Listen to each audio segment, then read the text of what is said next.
सुखिया हमेशा अपनी किस्मत को कोसता रहता था। एक दिन उसकी पत्नी बिंदिया उससे बोली, ए जी, यह क्या रोज रोज अपनी किस्मत को कोसते रहते हो?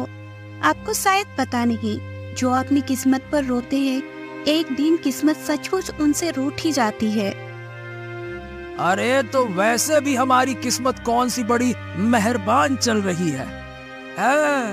अरे अपने पड़ोसी किसानों को देखो, कितने खुशहाल है। हर एक वो है और एक हम है। इतनी मेहनत के बाद भी हमारे पास सुख सुविधाओं का कोई साधन नहीं है। बेकार किस्मत है हमारी।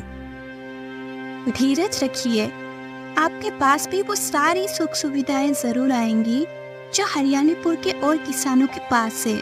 आप दिन भर इतनी मेहनत करते हैं, मुझे पूरा यकीन है कि एक न एक दिन हमारी फसल पूरे गांव में सबसे अच्छी होगी। तब देखिएगा, हमारे दिन बदल जाएंगे। अरे बिंदिया, यही सोचते सोचते जवानी से बुढ़ापे की दहलीज तक आ चुका हूं मैं। हमारी बेटी राधा, अरे देखो तो सही, विवाह योग्य हो गई है। अरे कभी सोचा है, अगर हमारे हालात ऐसे ही रहे तो हम राधा का विवाह करेंगे कैसे? सोचा है क्या? चिंता मत कीजिए, हमारी राधा हरियाणीपुर की सबसे सुंदर लड़की है। उसकी सुंदरता के चर्चे दूर दूर तक फैले हैं। कोई ना कोई अच्छा वर मिल ही जाएगा। अपनी पत्नी की बात सुनकर सुखिया चुपचाप अपने खेत में चला गया और कड़ी धूप में हाल चलाने लगा। हाल चलाकर थोड़ा आराम करने के लिए वो पेड़ के नीचे बैठा ही था कि तभी हरियाणीपुर गांव का जमींदार वहां आ पहुंचा। मुस्कुराते हुए उसने सुखिया की ओर देखा और बोला, कैसा हो सुखिया? लगता है काफी मेहनत की है जो थक गए हो। अरे जमींदार, तुम आज मेरे खेत की ओर कैसे निकल आए? तुमसे एक बहुत ही जरूरी काम था सुखिया। वह कैसा काम? सुखिया देखो, तुम्हारी एक सुंदर बेटी है और मेरा भी एक सुंदर बेटा है। मैं चाहता हूँ कि तुम अपनी बेटी का विवाह मेरे बेटे से कर दो। सुखिया आप विश्वास भरी नजरों से जमींदार की ओर देखकर बोला, हाँ, अरे जमींदार, मेरे तो भाग्य खुल गए। मेरे लिए इससे बड़ी सौभाग्य की बात और क्या होगी। अरे मेरी बिटिया हरियाणीपुर के जमींदार के घर की बहू बने। ये तो बहुत अच्छी बात है। लेकिन मुझे दहेज में तुम्हारी ये सारी खेती चाहिए। ये सुनकर सुखिया बुरी तरह से चौंक पड़ा। अरे जमींदार, अगर मैं ये सारी खेती दहेज में दे दूंगा तो फिर मैं क्या करूंगा? वो सब मुझे नहीं पता। अगर तुम अपनी बेटी को मेरी हवेली की बहू बनाना चाहते हो तो तुम्हें कुछ तो कुर्बानी देनी पड़ेगी। इतना कहकर जमींदार वहां से चला गया। शाम को सुखिया ने सारी घटना अपनी पत्नी को बताया और बोला, हाँ, अब तुम बताओ बिंदिया, मैं करूं तो करूं क्या? हरियाणीपुर का हर बच्चा जानता है कि जमींदार कितना बड़ा धोखेबाज है। क्या भरोसा है कि जमीन अपना नाम करवाने के बाद वो सच में अपने बेटे का विवाह हमारी बेटी से करेगा? हाँ, बात तो तुम सही कहती हो। ठीक है, मैं कल ही इस बारे में मुखिया जी से चर्चा करूंगा।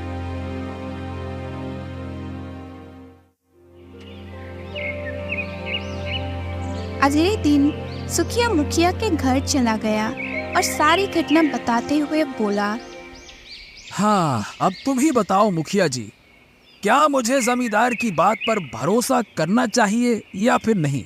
बताओ। देखो सुखिया, तुम जमींदार को नहीं जानते। आजकल उसने लोगों को ठगने का एक नया तरीका ढूंढ निकाला है। क्या मतलब?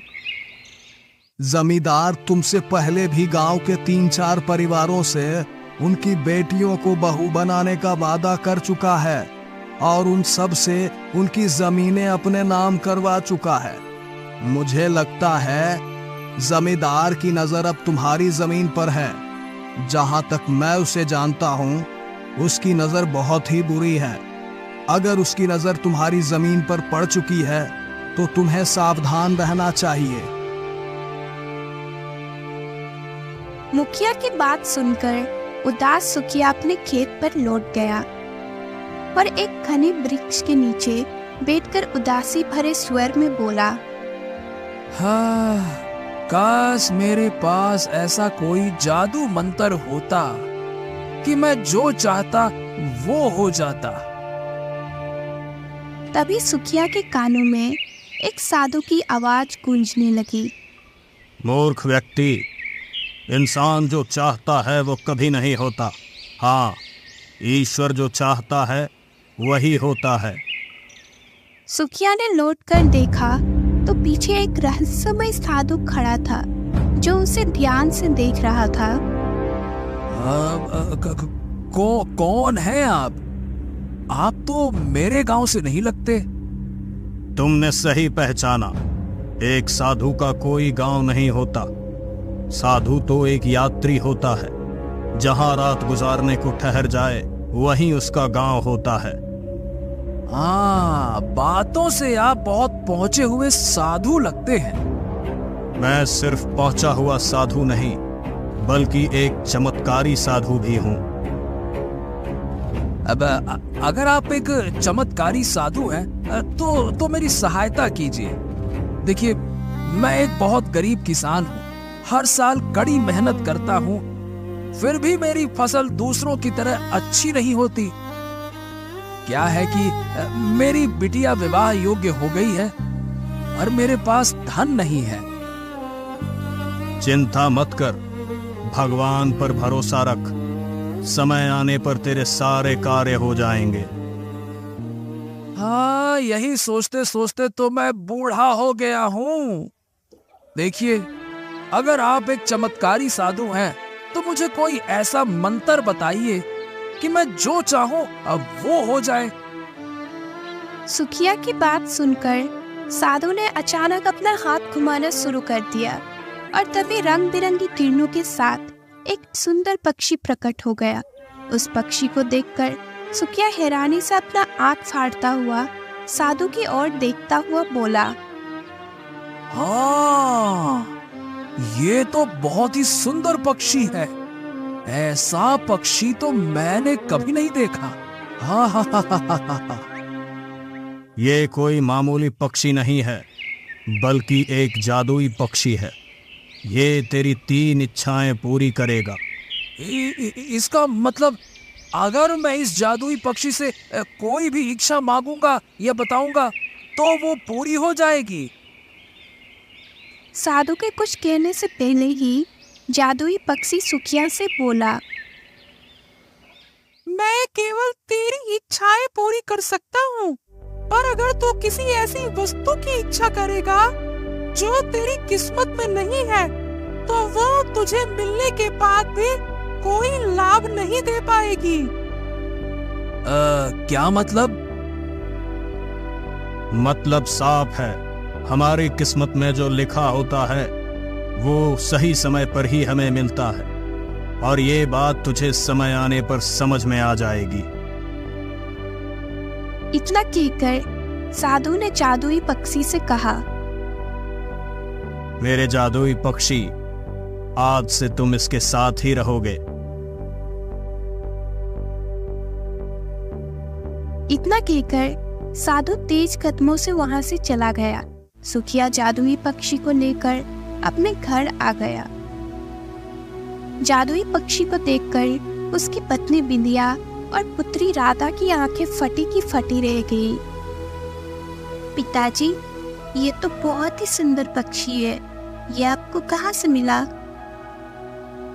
सुखिया सारी घटना अपनी पत्नी और बेटी को बताते हुए बोला, देखो, ये कोई मामूली पक्षी नहीं है, बल्कि ये एक जादुई पक्षी है। ये मेरी 3 इच्छाएं पूरी करेगा। आपकी हमेशा से एक ही इच्छा रहती है कि आपकी फसल हरियालीपुर में सबसे अच्छी उगे, तो फिर आप इस जादुई पक्षी से यही इच्छा क्यों नहीं मांगते? सुखिया ने जादुई पक्षी की ओर देखते हुए कहा, क्या ये मेरी इच्छा पूरी होगी? ठीक है, इस वर्ष हरियालीपुर में सबसे अच्छी फसल तुम्हारी ही उगेगी, लेकिन इसका मतलब ये नहीं है कि तुम मेहनत करना छोड़ दो। तुम्हें वैसे ही मेहनत करनी होगी जैसे तुम करते आए हो। जादुई पक्षी की बात सुनकर सुखिया मुस्कुराने लगा और उसके बाद उसने अपने खेत में कड़ी मेहनत शुरू कर दी। कुछ ही महीनों बाद सुखिया, उसकी पत्नी पिंदिया और बेटी राधा अब इस वक्त भरी नजरों से अपनी शानदार फसल को देख रहे थे। हाँ साधु महाराज ने सच कहा था। ये जादुई पक्षी तो वास्तव में चमत्कारी निकला। मेरी फसल तो हरियालीपुर में सबसे अच्छी उगी है। अरे देख बिंदिया देख। आप सही कहते हैं। हम कल सुबह से ये फसल की कटाई शुरू कर देंगे और फिर आप इसे राज्य में बेच आना। मुझे विश्वास है कि फसल को बेचकर हमें इतना अच्छा मुनाफा होगा कि हमारे सारे दुख दर्द दूर हो जाएंगे।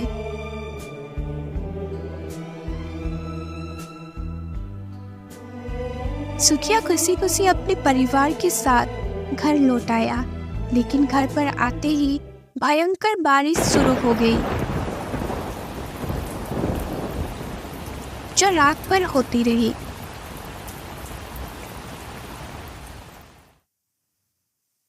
अगली सुबह जैसे ही सुखिया अपनी पत्नी और बेटी के साथ खेत पर पहुंचा, उसने अपना फसल को देखकर अपना सिर पकड़ लिया। अरे ये क्या हुआ बिंदिया? ये क्या हो गया? अरे अरे अरे, अरे, अरे, अरे हमारी फसल तो बर्बाद हो गई। हालांकि बारिश रात भर हुई थी, फिर भी और किसानों की फसल क्यों बर्बाद नहीं हुई? अरे ये क्या हो गया?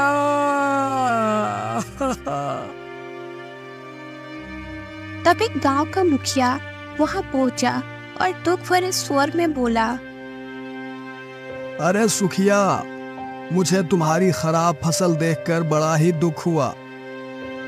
क्या तुम जानते हो कि कल रात ओले गिरे थे?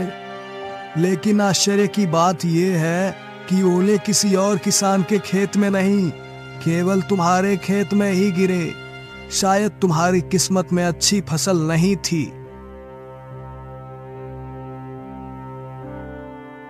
इतना कहकर मुखिया वहां से चला गया।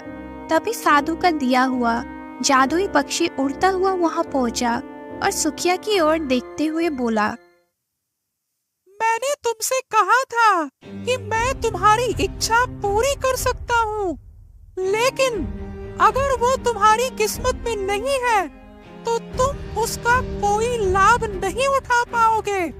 तुमने देखा, तुमने इच्छा की कि तुम्हारी हरियालीपुर में सबसे अच्छी फसल उगे और वो फसल उगी भी, लेकिन वो तुम्हारी किस्मत में नहीं थी।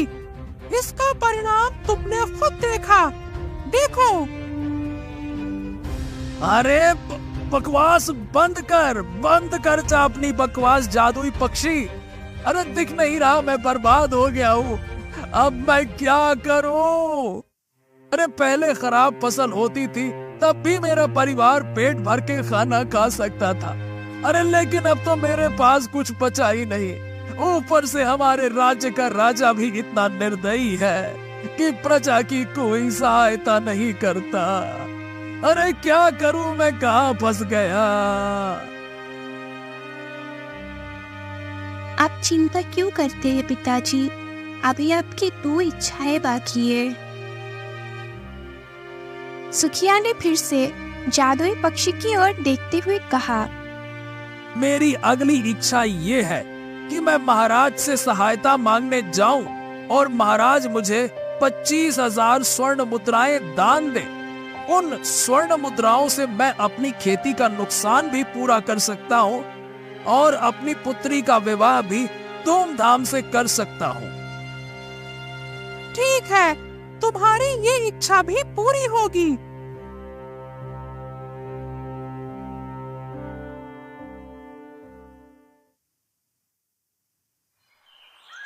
अगले दिन सुखिया किशनगढ़ राज्य के महल के अंदर राजा विक्रम के सामने खड़ा था। कौन हो तुम? मेरा नाम सुखिया है महाराज। मेरी फसल बर्बाद हो गई है और मैं पूरी तरह से बर्बाद हो गया हूँ। बताओ तुम क्या चाहते हो? महाराज, मेरी एक पुत्री भी है, वो विवाह योग्य हो गई है और मैं चाहता हूँ कि आप मुझे 25,000 स्वर्ण मुद्राएं दान दें ताकि मैं अपनी खेती का नुकसान पूरा कर सकूं और अपनी बेटी का विवाह धूमधाम से कर सकूं।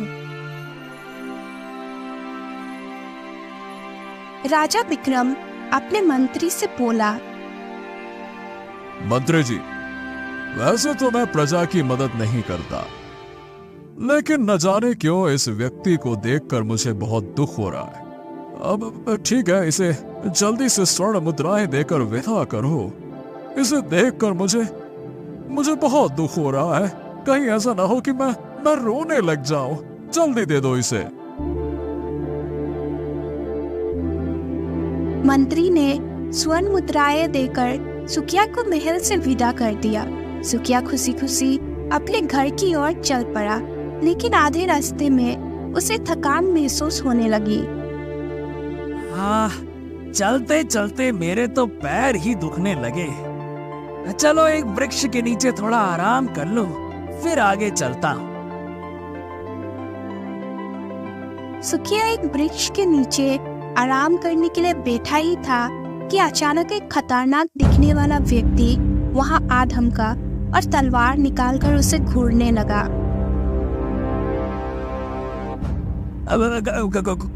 कौन हो तुम? अरे मूर्ख आदमी, क्या तुझे नहीं पता कि तू जिस जंगल में आराम कर रहा है वो जंगल डाकू मान सिंह का इलाका है और मैं हूँ डाकू मान सिंह। चल, तेरे पास जो कुछ भी है मुझे दे दे, नहीं तो मरने के लिए तैयार हो जा।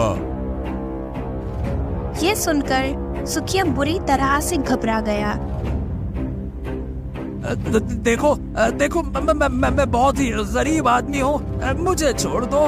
मेरे पास कुछ नहीं है, बहुत गरीब आदमी हूँ, बहुत पीड़ा से गुजर रहा हूँ। अरे मूर्ख समझता है क्या? तेरी पोटली के कपड़े को मैं अच्छी तरह पहचानता हूँ। यह कपड़ा राजमहल में ही इस्तेमाल होता है। इसका मतलब है कि तू राजमहल से आ रहा है और इस पोटली में जरूर स्वर्ण मुद्राएं हैं।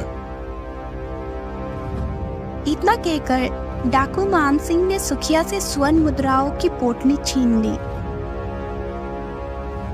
और वहां से चला गया। सुखिया रोते हुए अपने घर पहुंचा और सारी घटना बताते हुए अपनी पत्नी से कहा, अरे मैं तो बर्बाद हो गया, लुट गया। अरे अब अगर मैं दोबारा महाराज के पास जाऊंगा तो वो मुझे दोषी समझेंगे और दोबारा मेरी कोई सहायता नहीं करेंगे। अरे मैं क्या करूं? तभी वहां जादुई पक्षी आ पहुंचा। अब तुम्हारी केवल आखिरी इच्छा ही बची है। जादुई पक्षी की बात सुनकर सुखिया गहरी सोच में डूबते हुए बोला, अरे अब मैं अपने लिए कुछ भी नहीं मांगूंगा। सुनो, मैं चाहता हूँ कि जमींदार मुझसे दान दहेज के बिना अपने पुत्र का विवाह मेरी बेटी से संपन्न करा दे।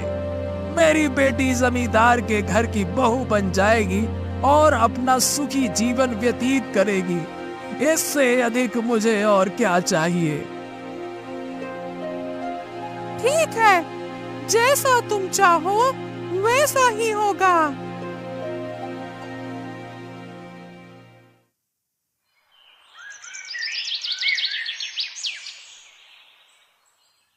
अगले दिन जमींदार सुखिया के घर आकर बोला, सुखिया, उस दिन मैंने तुमसे दहेज की जो बात की थी वो मैं वापस लेता हूँ। पता नहीं क्यों उस बात पर मुझे आत्मग्लानि महसूस हो रही है। मैं तुम्हारी पुत्री राधा का विवाह अपने पुत्र के साथ करना चाहता हूँ, और हाँ, मैं तुमसे कोई दहेज भी नहीं लूंगा। ये सुनकर सुखिया खुश हो गया। अगले दिन सुखिया की पुत्री राधा का विवाह जमींदार के बेटे के साथ संपन्न हो गया। सुखिया खुश होता हुआ अपनी पत्नी बिंदिया से बोला, हाँ, कम से कम एक इच्छा तो पूरी हुई, क्यों बिंदिया? चलो, अच्छा लग रहा है अब कुछ। तभी वहां पर सफेद साड़ी पहनी हुई सुखिया की पुत्री आ पहुंची और रोती हुई सुखिया से बोली, पिताजी, अचानक हवेली की एक दीवार गिर पड़ी और मेरे पति दीवार में गिरकर मर गए। मैं विधवा हो गई पिताजी, मैं विधवा हो गई। ये सुनकर सुखिया फूट फूट कर रोने लगा। वो दिन भर अपने दुख में डूबा रहा। शाम को वो अपने खेत में एक वृक्ष के नीचे उदासी से बैठ गया। तभी वहां वो जादुई पक्षी आ पहुंचा और सुखिया से बोला,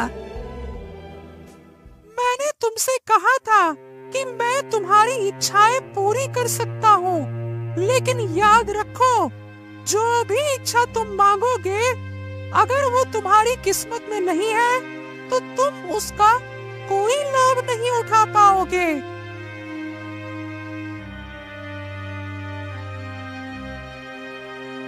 अचानक वहां वही साधु आ गया और रहस्यमय अंदाज में सुखिया से बोला, जब पहली बार जादुई पक्षी ने तुमसे बात की थी तब शायद तुम इस बात को नहीं समझे थे, लेकिन मुझे लगता है अब तुम समझ गए हो। अरे साधु महाराज, तो क्या मेरी किस्मत हमेशा ऐसी ही रहेगी? ये क्या किस्मत है? नहीं, मेरी एक बात हमेशा याद रखना, किस्मत उन्हीं की बदलती है जो अपने कर्म को ईमानदारी से करते हैं। वो फल की इच्छा नहीं रखते और भगवान पर भरोसा करते हैं और सही समय का इंतजार करते हैं।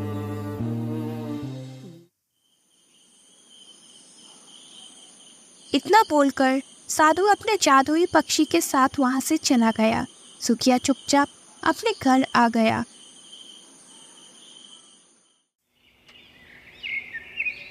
अगली सुबह सुखिया जैसे ही सोकर उठा, तभी दरवाजे की कुंडी पर किसी ने खटखटाया।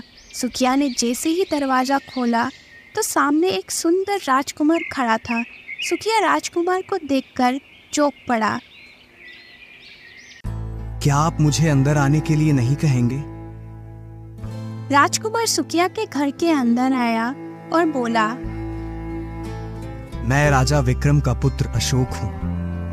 कुछ दिनों पहले मैं प्रजा का हाल चाल लेने के लिए निकला था। तभी मेरी नजर आपकी पुत्री पर पड़ी। मुझे पहली नजर में उससे प्रेम हो गया, मगर महल जाने के बाद मैं आपके गांव का नाम भूल गया। तब से मैं इस गांव का नाम लगातार याद कर रहा था जहां मैंने आपकी सुंदर कन्या को देखा था। परंतु आज रात मुझे अचानक याद आ गया और मैं यहां तक आ पहुंचा। मैं आपकी पुत्री से विवाह करना चाहता हूं। लेकिन राजकुमार, मेरी पुत्री एक विधवा है। हाँ, मुझे गांव के लोगों ने बताया, परंतु मुझे कोई आपत्ति नहीं है। मैं फिर भी उससे विवाह करना चाहता हूं और मैं उससे विवाह आज ही करूंगा। राजकुमार उसी दिन सुकिया की पुत्री राधा से मंदिर में विवाह करके अपने महल में ले गया। सुकिया को अभी भी विश्वास नहीं हो रहा था कि उसकी पुत्री किशनगढ़ राज्य की रानी बन चुकी है। सुकिया खुशी के मारे पूरी रात नहीं सोया। अगली सुबह सुकिया जैसे ही सोकर उठा तभी उसने देखा कि उसके घर के अंदर वही डाकू खड़ा था जिसने उससे स्वर्ण मुद्राएं लूटी थी। सुकिया डाकू को देखकर डर गया, लेकिन उसने देखा कि डाकू सुकिया से ज्यादा डरा हुआ था। मुझे पता चला कि तुम्हारी पुत्री का विवाह राजा विक्रम के पुत्र अशोक से हो गया। जब मैंने सुना तो मैं बुरी तरह से डर गया, क्योंकि मैं हरियालीपुर गांव आता जाता रहता हूँ। मैं तुम्हारी 25,000 स्वर्ण मुद्राएं वापस लौटाने आया हूँ और मैं डकैती का काम भी छोड़ रहा हूँ। तुम मेरी शिकायत अपने दामाद से मत करना, नहीं तो वो मुझे फांसी पर लटका देगा। कृपया करके मेरा मान रख लेना, मैंने तुम्हारे पैसे वापस कर दिए। इतना बोलकर डाकू मानसिंह 25,000 स्वर्ण मुद्राएं वापस लौटाकर वहां से भाग गया। सुकिया खुशी से अपनी पत्नी से बोला, अरे बिंदिया, अब तो हमारे काम लगातार बन रहे हैं। हाँ, अच्छा लग रहा है। अब तुम देर मत करो, हमारे पास खेती करने के लिए बीज नहीं है। तुम राज्य में जाकर अच्छे बीज खरीद कर लाओ। सुकिया ने वैसे ही किया। अच्छे बीज खरीदकर अपने खेत में बो दिए। कुछ ही महीनों के बाद उसकी फसल हरियालीपुर की सबसे अच्छी फसल उगकर तैयार हो गई। अगले दिन सुकिया अपने खेत का फसल काटकर राज्य में बेच आया। उसका फसल उसके गांव में सबसे महंगी बिकी। सुकिया अपने घर में बैठा